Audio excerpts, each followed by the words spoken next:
Here are 10 things I wish I knew before losing 50 pounds and then gaining it all back and then losing it again and now keeping it off for good. If we've never met before, my name is Matteo. I've lost 50 pounds now twice in my life, and I've spent the last 8 years coaching folks both in person and online to help them lose body fat and build muscle using a simplified approach. I want to share some quick hitters with you that I think would have helped me a lot along the way and could help you too. Now, let's get right into this. Number one, why not just take Ozempic? This is everyone's favorite drug. Wegovy, semaglutide, tirzepatide, retatrutide, exenatide, one nobody mentions. Why shouldn't you just take Ozempic? Well, I actually think Ozempic is gonna save millions and millions of lives. It is fantastic. It's gonna change a lot of people's lives, both on the weight management side of things, probably also on the addiction and behavior side of things. There's some cool research coming out about that. But if your only measure to fight back against obesity and to manage your weight is through pharmaceuticals like semaglutide, retatrutide, tirzepatide, you're gonna have a bad time. And here's why. Best case scenario, you take the drugs, body fat falls off you,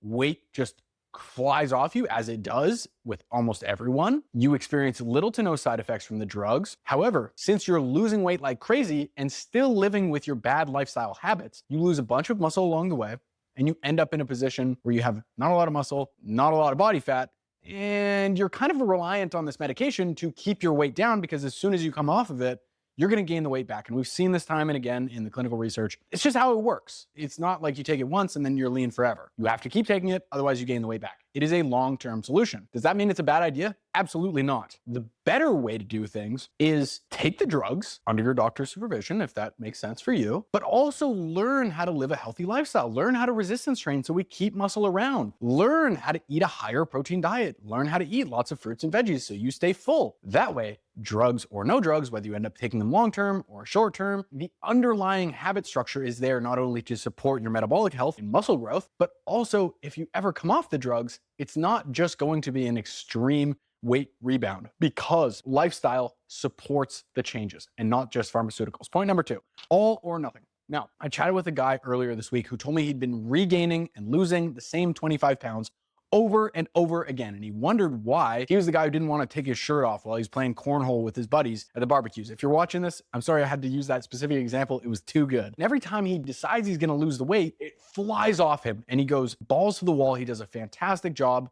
And then something happens. He goes on a trip, work gets busy, kid gets sick, and then it's just all bets off and the weight comes back on, and sometimes even some more comes back on. I've been in that boat and it sucks. It's frustrating, it's embarrassing, and it's just annoying. Feels like a bad joke. You gain the weight back and you're like, God, all that work just for this. I think the real culprit of this for a lot of people is that you only have two modes. If your only ability is to either be, I'm in crazy diet my face off weight loss mode, or YOLO, all bets are off, I'm taking a bath in mac and cheese tonight and there's nothing you can say about it, you're gonna have a bad time. I know guys who've lost legitimately hundreds of pounds, not because they were 700 pounds to begin with, but because they were 250, then they got to 220, then they went back up to 250, 230, 260, 220, 270, and they just keep losing that same stuff over and over and just not learning the lesson. It's an old saying, an ounce of prevention is worth a pound of cure. And in the weight loss side of things, an ounce of maintenance is worth a pound of loss. It's way, way easier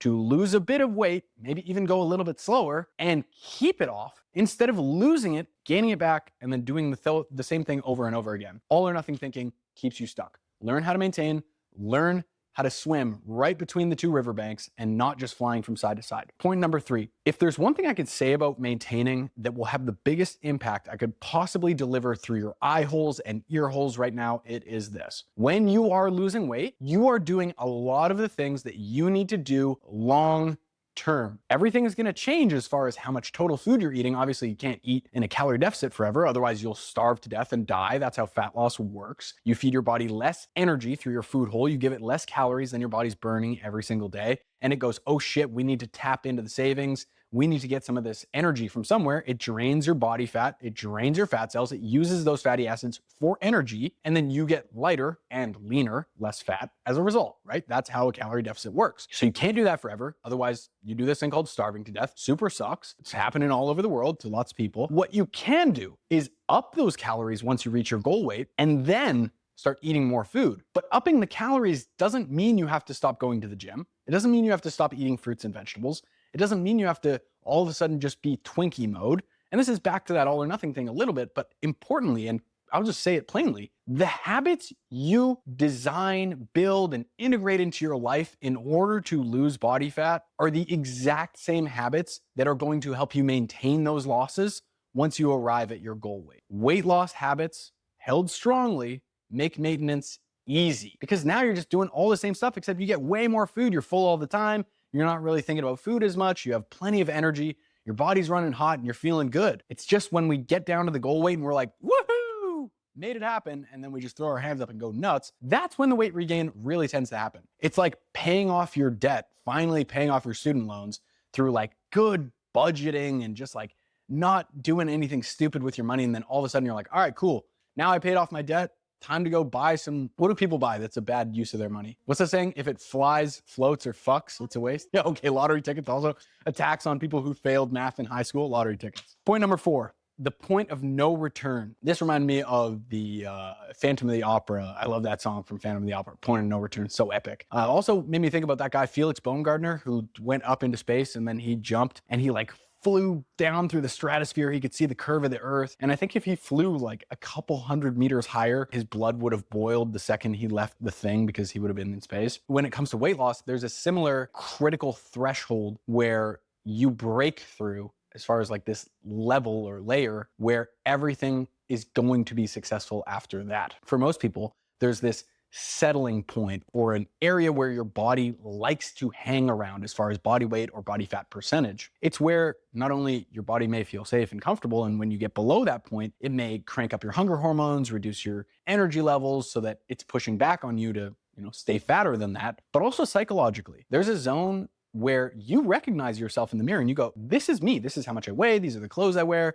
This is kind of how I look. In a way, I think we want to stay fairly similar. And when we push outside of that boundary and we break through that limit, that stratosphere, we pass that point of no return, we're changing into a new wardrobe of clothing. People at work are recognizing. Your significant other is going to say, holy crap, like I can totally tell you've been losing weight. You look amazing. Your face looks leaner. Everyone in your life is going to notice. And getting to that point is a crucial part in your weight loss journey. That moment where you cross that threshold of, holy shit, this is for real a big amount of progress and everyone I know is kind of recognizing it, that reinforces it so hard that you have no choice but to carry on from there. Once you start seeing those changes, you start feeling better, your sleep apnea improves, you no longer have high blood pressure, the doctor says your blood sugar levels are now under control, you're no longer pre-diabetic. When you cross those type of thresholds, there is just nothing that can make you fail because you don't want to go back to where you were before. Put your head down and just dial it in until you make those breakthroughs, because I promise everything gets easier after that. Point number 5, crash landing. Nice. I just gave myself a little shorthand notes. Crash landing. Have you ever been on a plane where you're coming down into the airport and you're like, shit, we're going pretty fast here. This is pretty steep. Like, there's the runway right there. I don't know how I feel about this. It may seem like that to you, but the pilot totally has it under control. He's been descending for like 45 minutes to an hour before you even got to the airport. He's been slowly working his way down, maybe did a loop, found the right lane. He's been communicating with traffic control, and he's got this perfect angle. He slides it right in, the wheels tap down, maybe a little bump, but you come to a slow halt. The same thing has to happen with your weight loss. God, you love these analogies or what? With weight loss, you can have a crash landing where you come in so damn hot, losing all the weight, going super fast, cutting out a bunch of foods, and you get to your goal weight, and the pound's been flying off, 4 pounds a week. But since you pushed so unbelievably hard in order to get there, losing so much weight so quickly with such extreme measures, the natural response is to rebound out of that and regain a bunch of that weight too. When you do something that is so restrictive like that for such a long period of time, even a decent, moderate period of time, a number of weeks, your hunger hormones are through the roof. Your body is not going to want you to move around a ton. It's going to want you to eat a bunch. You have a debt essentially to your body, and it wants that debt be paid back. And if you've never experienced diet fatigue that I'm talking about, where you're really hungry and food tastes really good and you just find yourself kind of eating everything hand over fist in the pantry, oh boy, it is a very weird experience. Almost a Dr. Jekyll and Mr. Hyde type thing where you're just kind of watching the person eat. The person is you, and there's nothing you can do about it. And then it's been 7 or 37 minutes, and you're like, oh my God, I just cleaned out everything in the pantry. I was ravenously hungry, ate everything but the kitchen sink. So the better, smarter way to have a weight loss that's more durable and experience long-term weight management is to not do extreme diet approaches where we're doing very low-calorie diets where you're like starving yourself, doing extended fasts, or cutting out entire food groups. Because when it comes time for you to shift gears into just hanging on to your body weight, which should be easy and should be a relief, it can just be so unmanageable, and you don't leave yourself enough room to pull up on the controls. So you just end up nosediving into the tarmac, exploding. Everyone dies. It's a mess. They got to come out with the mops. This guy with the hose. It's awkward, especially since that guy's like making minimum wage. He doesn't need to be like blowing the bits of your brain off the tarmac with a hose. You know what I'm saying? Point number 6, and this will help with the crash landing. You might have 20 pounds of fat to lose. You might have 50 pounds of fat to lose. Man, you might have 100 pounds of fat to lose. In any 3 of those cases, I encourage you to not think that you have to lose all the weight in one shot right off the bat. That does 2 really important things. Number 1, it psychologically allows you to get into the weight loss process and feel very motivated about getting started. Because losing 70 or 100 pounds or whatever, you fucking know that's gonna take weeks and months, right? That's gonna take some serious effort. And even just gearing up for that, buying the groceries and putting it in the fridge, putting the fucking note on your fridge to be like, look, I'm losing this weight, putting the goal in MyFitnessPal, that takes huge balls, like iron fucking balls, just to say you're gonna do it. That's hard for a lot of people. Overcoming that initial friction and momentum just to get started can stop you from ever beginning on this. So instead of looking at it as I need to lose 70 or 100 pounds, what if we just said I need to lose 15? All I need to do, for example, is push for the next 8 weeks, 6 weeks of fat loss. That all of a sudden becomes way more manageable. It's way more bite-sized, right? Doing weight loss in this mode where you lose some body fat and then you take a little bit of a break and then you carry on and pick up where you left off can be super helpful on that front. On top of that, if we do a weight loss over 12 months that someone did in 3 months, when you get close to the tarmac, you're not going to be trying to gnaw off your arm the way the other person is. You've just taken it slower. You've taken a little bit more moderate approach. You've lost weight gradually. You've had a bunch of fun foods along the way. Your birthday was in there. You went on a trip. You learned how to figure that out. And you're just way more zen and calm about it. So when it comes time to shift to maintenance, guess what? You've already practiced that 4 fucking times over the last year and it went great. So this is a breeze compared to fat loss. Point number 7, stop eating less, pal. Did you write pal in here for me?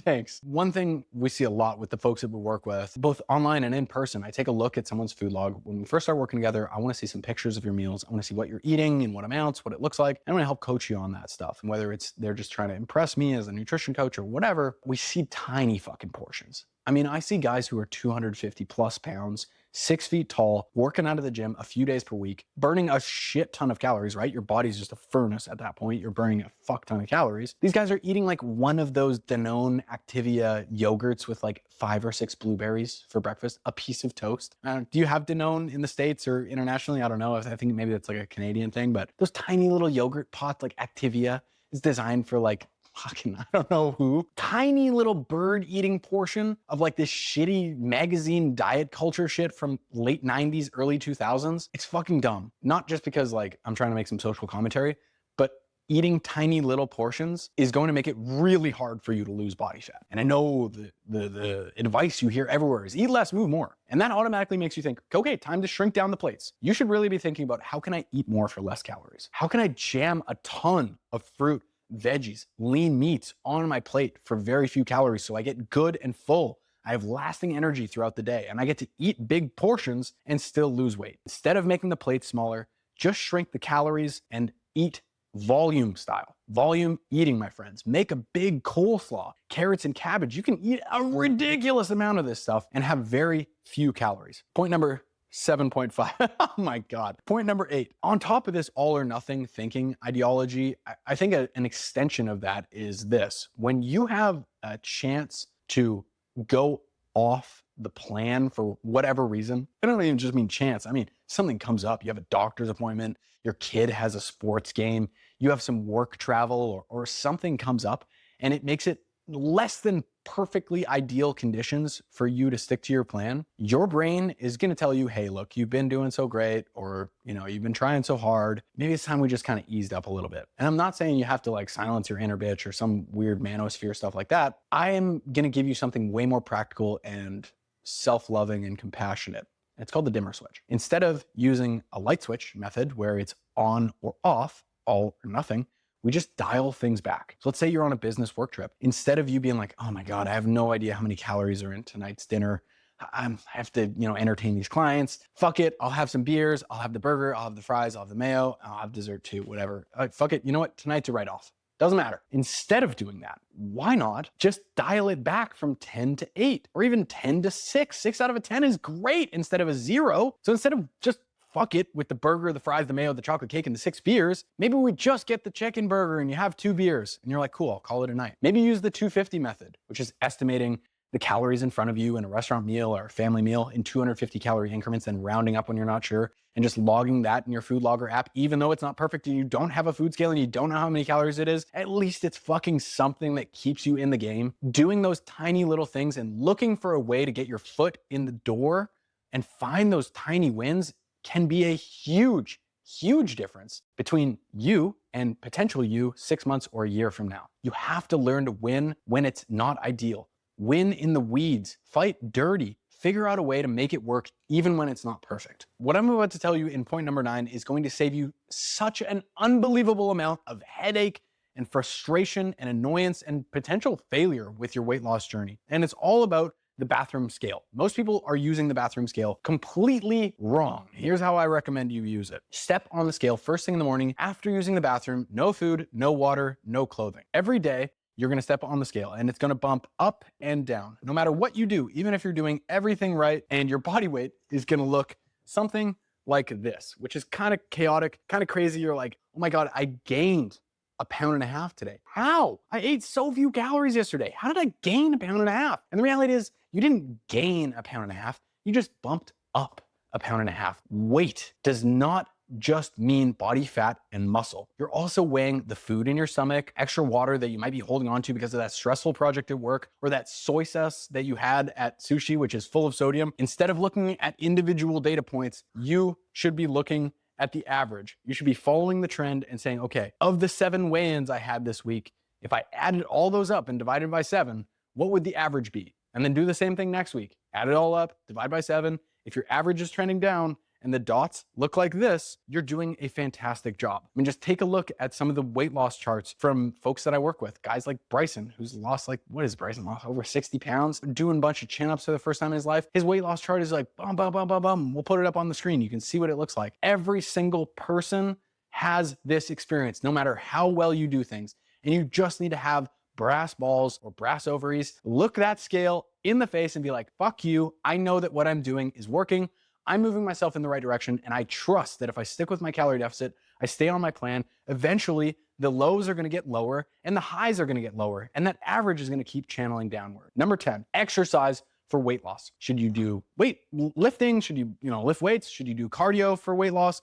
Which is better? And what's the deal with exercise for weight loss? Exercise is a fantastic way to build strength. It's great for your mental health. It's great for your heart health. It's great for your sleep. It's great for your digestion, and it does burn calories. But as far as weight loss goes, I would say that exercise just is not the most effective strategy long-term to make that happen. It's a great little bonus. It's great icing on the cake. And I think doing some cardio or activity a couple times a week, 15, 20, 30 minutes a piece, whether that's playing pickleball, doing jiu-jitsu, going to a hiking group, a stationary bike at the gym, going for a brisk walk with your dog, doing something like that has huge far-reaching benefits for your health outside of just weight loss. But yeah, it burns a couple hundred extra calories, and that's awesome. But you definitely shouldn't be spending all the time that you spend in the gym just blasting away on the elliptical, which kind of looks like you're jerking off 2 robot dicks, or on the treadmill or the Stairmaster or the bike. And here's why. As you get fitter and you do more and more cardio, each of those sessions is going to burn progressively fewer calories, especially as you lose weight and you get leaner and you get smaller, you get fitter and you adapt to that cardio. Every single minute you do has diminishing returns in weight. I'm not saying don't do cardio. You can do it a couple times a week, but I highly recommend doing some resistance training in there too. Resistance training burns a decent amount of calories compared to cardio, not exactly the same amount, but It also builds muscle, which can help preserve your resting metabolic rate as you lose body fat, and obviously helps you look good too. So I'd recommend you spend the majority of your time in the weight room, training with weights, doing resistance training, putting on muscle, and do a few cardio sessions per week of whatever modality you like, but just don't even think about how many calories you're burning. Ignore what your Apple Watch says, ignore what the treadmill says. They're both wildly fucking inaccurate, and it's really, even if it was exactly accurate, what are you gonna do with that information? How else do you know how many calories you burn? Let's say you knew to the fucking decimal point how many calories you burned on your 30-minute stationary bike ride. Cool, what do you do with that info? Do you know to the decimal how many calories your body burns each day outside of that bike ride? No, and there's no way to know except for this. Eat the same amount of calories or within 100 or 200 calories every single day for an entire 2-week period, and then take a look at how your body weight is responding while keeping your activity levels stationary. If you're losing weight, you can take a look at the food you're eating and be like, well, this is definitely a calorie deficit, right? Otherwise, you can adjust and move from there. Number 11, tracking. If there is one mistake that people are actually making on a day-to-day basis, like not mindset shit, actual blunder that is preventing them from losing weight, it is poor habits with their food logging and tracking abilities. One of the big blunders I see is people just waiting till the end of the day to track their food. They're like, oh my God, I was so busy today. What did I even eat? Oh my God, I had this, and then, oh yeah, I had this and this. Okay, cool, good to go. Humor me. How well do you remember what you had yesterday for breakfast, lunch, and dinner? To the gram, you remember? How about that snack you forgot? What about earlier today? What did you have for breakfast today? If you're watching this eating breakfast, good for you, but it's just a terrible way to do things. You're gonna forget a ton of stuff. On top of that, if you're not using a food scale to track your food and you're just using cup measurements, etc., or you're not tracking your food at all, take the time. I cannot think of a better 5 to 12 minutes that you could spend every single day that will guarantee your weight loss like calorie tracking will. Fuck, like shave 30 minutes off of your bike ride or whatever cardio you're doing. Shave 15 minutes off of it. Go track your food. You'll have better outcomes as far as body composition goes. There really isn't a higher leverage, more important task that you could possibly do for weight management outside of logging your food and tracking your calories. Number 12, what's at stake? I think that a lot of folks who are struggling to get motivated to stick with their workouts and the weight loss and the food side of things aren't fully considering just how much this could change things for them. You might be thinking, oh, Matteo, it's not that deep. It's just workout stuff, food stuff. The amount of quality of life changes I experienced after losing 50 something pounds as a young man in my early 20s, and then again, just kind of later on in my 20s, they were huge. I cannot even imagine the difference of being in your 40s, 50s, 60s, and not losing 50 pounds, but 75 pounds or 100 pounds of body fat, putting on muscle and turning your life around. Just the confidence, the energy levels, the sleep quality, the health stuff later in life, especially the snoring, the achy joints, the getting out of breath, walking up and down the stairs, the setting a good example for your family. All these tiny things are not, no, they're not tiny, but all these things, they're not just for vanity or being conceited. It's just about how you feel and how you want to live your life. And health is a critical and massive part of that. Look around you. Everyone you know has some kind of active friend, some kind of hobby. They run in a circle. They have a running club. Oh, so-and-so does this nowadays. Oh, on the cruise ship, they have this club. Everyone gets together in the morning and does this. That's because we've grown as a society and we've learned just how important health is to us. The healthy man has many desires, but the sick man has just one. That's why I'm so passionate and fired up about this stuff and talking about it at 4:47 p.m. on a Friday afternoon and spending all the time I do working with the folks that I do, because I see how impactful it is at changing their lives just like it has changed mine. And if you need a free 21-day program to follow that will help you kickstart your weight loss journey on the right foot, check out the link in the description box and come say hi on Instagram. Ask me any questions you have. I'm more than happy to answer. As always, thank you so much for watching, and I'll see you in the next one. Peace.